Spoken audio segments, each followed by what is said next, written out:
Bonjour à tous, c'est Aldébaran et on se retrouve aujourd'hui pour une nouvelle vidéo. C'est la troisième de la série sur comment est-ce qu'on peut écrire un livre et comment est-ce qu'on peut devenir un écrivain amateur et surtout passer confirmé et surtout se faire publier. Donc aujourd'hui, nous verrons quelles sont les différentes difficultés auxquelles un auteur peut être confronté lors de la rédaction de son livre. Donc, l'une des premières grandes difficultés, c'est souvent ce que j'appelle, avoir trop d'idées. Il faut savoir que c'est un atout à la base. C'est en fait, on a tellement d'idées, on a tellement envie d'écrire, des livres qu'on n'arrive jamais à terminer un récit, qu'on en enchaîne directement un autre. On n'arrive pas à se focaliser sur un seul livre et on va faire par exemple, je sais pas, une dizaine de chapitres, puis on va s'arrêter pour en faire un autre, qu'on va ensuite s'arrêter, tenter de reprendre le premier, en faire un troisième. Et à la fin, on n'en voit jamais le bout.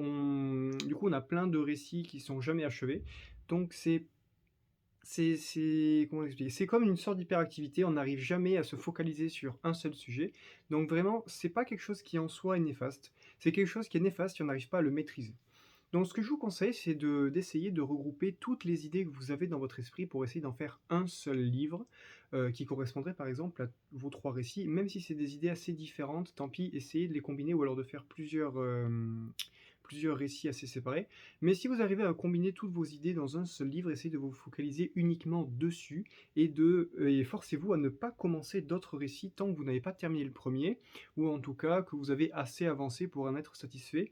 Donc vraiment, c'est très important si vous êtes souvent, à ne jamais finir vos projets et que vous avez envie d'écrire, focalisez-vous, sur un seul écrit et dites-vous que vous ne passez pas à un autre tant que vous n'aurez pas fini celui-là à 100. Je sais, ça peut être frustrant, il peut y avoir des pertes d'envie, mais si vous passez d'un premier récit à un deuxième, puis à un troisième, vous en sortirez pas. Vous en sortirez pas parce que vous ne finirez jamais rien, il y aura rien qui sera en quelque sorte achevé et c'est dommage, vous pourrez rien publier. Donc vraiment, essayez vraiment, on se focalise sur un seul objectif, un seul livre, et ensuite, dès qu'on aura fini celui-là, on passera au suivant, et ainsi de suite. Et tant qu'on n'a pas vraiment fini ou bien avancé dans un livre, on ne passe pas à l'autre. Voilà. Le deuxième syndrome, et la deuxième erreur qu'on commet souvent, est l'exact opposé, c'est qu'on n'a pas assez d'idées. Ça, c'est ça m'est jamais arrivé personnellement parce que moi je suis plutôt dans le premier groupe qui j'ai beaucoup d'idées, beaucoup de choses qui me viennent à l'esprit. Mais c'est vrai que pas mal de personnes, autour de moi, je me suis rendu compte qu'ils avaient ce qu'on appelle le syndrome de la page blanche. Ils n'ont plus d'idées, il y a des trous. Lorsqu'ils font par exemple une dizaine de chapitres, où ils avaient l'histoire en tête, ils arrivent au 11e et ils savent pas quoi mettre. Ils ont plus d'idées, ça vient pas et il peut y avoir des trous comme ça de, plusieurs semaines, voire des mois entiers où ils avancent plus, ils n'y arrivent plus, ils ont plus l'envie, ils ont plus la passion, ils ont pas les idées qui viennent et au bout d'un moment, on se retrouve bloqué. Donc pour éviter ce que j'appelle le syndrome de la page blanche, le problème avec ça, c'est qu'il y a pas réellement de solution, à part essayer de prendre du recul sur vos écrits. Si vous avez un trou, si vous arrivez plus à avancer, ce que je vous conseille de faire, c'est d'arrêter. Ne vous forcez surtout pas. Parce qu'avant tout, l'écriture, ça doit être un plaisir et si vous vous forcez à écrire, si vous vous forcez à essayer de continuer encore et encore, l'écrit deviendra plus un plai ne sera plus un plaisir et ça vous gênera énormément dans l'avenir. Donc quand vous avez comme ça des moments où dans votre esprit les idées sont pas claires, où vous n'arrivez plus à avoir de sens, à avancer, ou même si vous n'avez tout simplement plus envie d'écrire, je vous conseille de faire des pauses. Et il y a beaucoup de personnes dans mon entourage qui, quand elles ont fait des pauses dans leur écrit, se sont senties, comment dire? Hem, c'est comme si elles étaient victimes un peu de ça. Elles se sentaient coupables d'arrêter, d'écrire, coupables de laisser leur histoire, leur personnage en suspens et c'est vrai que ça peut ne pas être facile, mais c'est un conseil que je vous donne. Vous faites une pause lorsque vous avez plus d'idées, lorsque vous y arrivez plus. On fait une pause, on calme tout ça, on respire profondément, même si la pause dure des mois. C'est en fait, s'arrêter, pour mieux reprendre, en fait. Voilà. Donc c'est très important. C'est pas une erreur de s'arrêter quand on n'a plus d'idées, c'est même en fait quelque chose de bénéfique. Vous allez vous laisser le temps à votre cerveau de calmer, de prendre du souffle, parce que c'est usant aussi, pour l'esprit de toujours travailler à l'écriture d'un livre. Donc si vous avez comme ça des périodes un peu difficiles où vous avancez plus, on n'hésite pas à faire des pauses, à prendre le temps de tout poser au clair et ensuite c'est pour mieux reprendre par la suite. Dites-vous que c'est un mal pour un bien, vous vous arrêtez, mais ensuite c'est pour mieux reprendre. Dites-vous que si vous avez continué dans cette lancée-là, à avancer difficilement, à se forcer tous les jours à faire 2, 3 pages, ce sera toujours plus mauvais que si vous vous étiez arrêté et que vous aviez repris avec envie. Parce qu'à ce moment-là, ce sera plus 3 pages qui sont faits à l'arrache, où on n'avait pas la force, pas la foi. Là, ce sera vraiment du travail qui aura été fait avec le cœur, donc c'est vraiment très important. Écrire avec passion, et c'est ce que je conseille le plus. Et enfin, pour moi, la dernière, grande épreuve qui peut être, qui peut toucher un écrivain amateur et même des écrivains confirmés, c'est au moment de l'édition et surtout au moment du regard des autres. Je sais qu'il y a beaucoup de personnes, beaucoup de mes amis qui ont voulu écrire et qui n'ont jamais réussi à franchir le cap de je montre à quelqu'un ce que j'ai fait. Même si moi j'en suis fier, j'ai honte de le présenter aux autres, et ça c'est aussi un grand défaut. Et c'est dommage, c'est vraiment dommage parce qu'il y a beaucoup de choses qui pourraient être améliorées, beaucoup de choses qui pourraient être faites avec ça. Si vous n'avez pas de recul sur ce que vous faites, parce que je suis désolé, quand on a passé des milliers d'heures sur un livre, on n'a pas de recul sur ce qu'on a fait. C'est impossible de se détacher et d'avoir un avis objectif. Il faut demander de l'aide. N'hésitez surtout pas à demander de l'aide à vos proches, à la famille, à votre mère, même à votre prof de français ou philo, ça dépend. N'hésitez surtout pas, même si vous avez un refus, de toute façon, ce sera toujours mieux que de ne pas avoir demandé. Donc vous demandez à être relu, vous demandez qu'on vous donne des conseils, et surtout n'hésitez pas à demander qu'on vous critique. La critique, pour moi, c'est toujours constructif. Si on vous dit toujours que c'est bien encore et encore et encore, vous ne progresserez pas parce que vous serez incapable de voir où sont vos erreurs. Si vous ne voyez pas vos erreurs, si on vous dit toujours que c'est bien, vous ne pourrez pas progresser parce que l'écriture, c'est ça avant tout, c'est une progression qui est lente, qui est difficile, qui prend des années pour avoir le niveau et pour réussir un jour à publier quelque chose.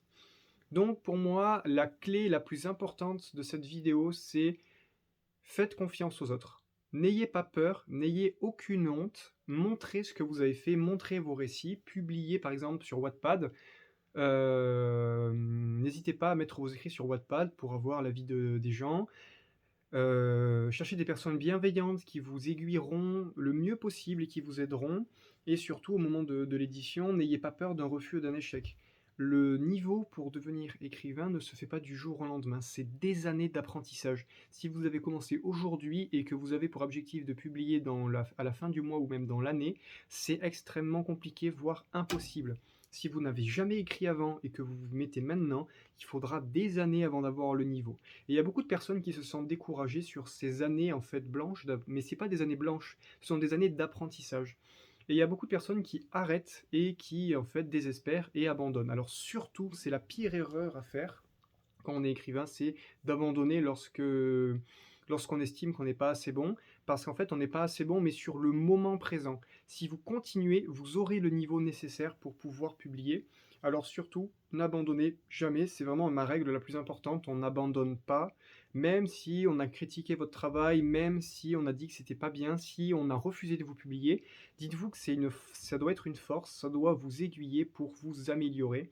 C'est pas un stop qui est définitif, on vous a dit non sur le moment, mais si vous travaillez, si vous continuez et si vous refaites, si vous vous améliorez encore et encore et encore en demandant des conseils, lorsque vous redemanderez un avis, il y a de fortes chances que ce coup-là, il soit positif et que vous ayez le niveau pour être enfin un écrivain et publier le livre de vos rêves.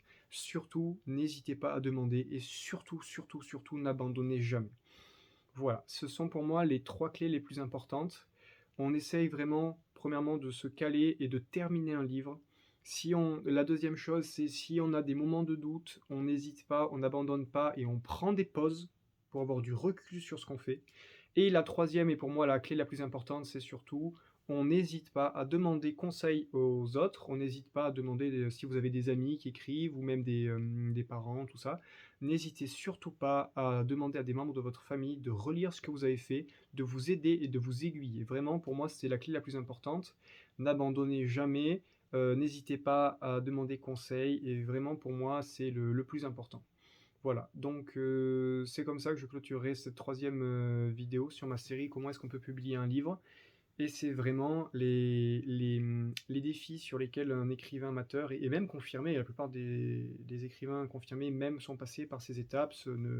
Ne pensez pas, que c'est parce que vous avez eu un refus, vous n'êtes pas assez bon, vous n'avez pas le niveau. Vraiment, c'est une erreur, vraiment. Il faut continuer et persévérer. Donc voilà. Voilà, voilà. Je pense que la dernière vidéo de cette série sera comment est-ce qu'on peut publier un livre et les erreurs et les pièges à ne pas tomber, à ne pas tomber dedans. Et ensuite, je pense que personnellement, je franchirai un cap et je vous parlerai moi aussi de ce que j'ai fait, de mes anecdotes, de mon livre aussi que j'ai pas encore publié. Et je pense que je vais mettre quelques chapitres sur Wattpad pour avoir des avis, parce que moi aussi j'ai besoin d'avoir des avis et un recul sur ce que je fais. J'ai besoin de conseils, donc je vais mettre sur Wattpad. Je pense qu'il y aura d'ailleurs en commentaire de cette vidéo un lien qui vous mènera sur Wattpad. Et sur toutes mes autres vidéos, je pense que je mettrai en commentaire ou dans la, en description de la vidéo, je pense que je mettrai ça. Donc voilà, je vous remercie à tous d'avoir regardé cette vidéo. Si vous avez des conseils, des doutes, surtout n'hésitez pas à le mettre en commentaire. C'était Aldébaran et encore une fois, merci mes amis d'avoir regardé cette vidéo.